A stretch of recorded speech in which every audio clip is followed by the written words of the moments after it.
Wayward is an upcoming Netflix series created by Mae Martin and has 8 episodes that run about 42 to 45 minutes long. It's set in the pleasant yet sinister town of Tall Pines and is described as a thriller that will explore the dark underbelly of the troubled teen industry. The story kicks off in 2003 at Tall Pines Academy, where we see a breakout of one of the students named Riley and hear an ominous broadcast over the loudspeakers as he runs off. Sounds like the setup for something creepy and intriguing, but honestly, the series never really delivered on that promise for me. Right from the start, I didn't find most of the characters compelling. Abigail, for instance, is clearly written for us to pity, but instead she just comes across as ungrateful and annoying. The character of Lila is even more unlikable. And the character of Alex, who is supposed to be read as a man, never really rings true in that way, no matter how many times the show insists otherwise.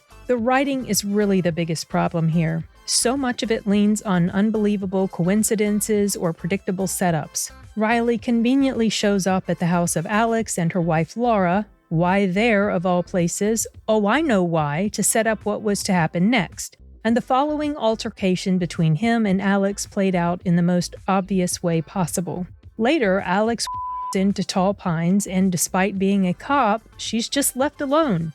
Conveniently, so she can stumble into another contrived encounter, of course. And don't even get me started on other ridiculous plot-wise convenient things that happen throughout. Among them being the muddy lake scene where a character can magically see underwater at night, without goggles. Performances are nothing to write home about either, and often come across as more cringe than anything else. And even Toni Collette, who usually elevates anything she's in, feels like she's straining against weak material. Some of her more dramatic moments veer into almost clownish territory, especially during the climax of the story. Add in cartoonish behavior, random character entrances at just the right time, and a goofy subplot about stealing oatmeal for bribery, and it all just falls flat. The show keeps trying to make larger points about identity, gender, and morality.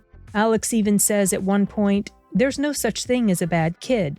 Patently untrue, but it comes across as shallow and forced, rather than meaningful and nuanced. Bottom line, unfortunately, Wayward is heavy on contrivance, weak performances, and clunky messaging. It wants to be smart and unsettling, but it mostly left me rolling my eyes. Wayward comes to Netflix on September 25th.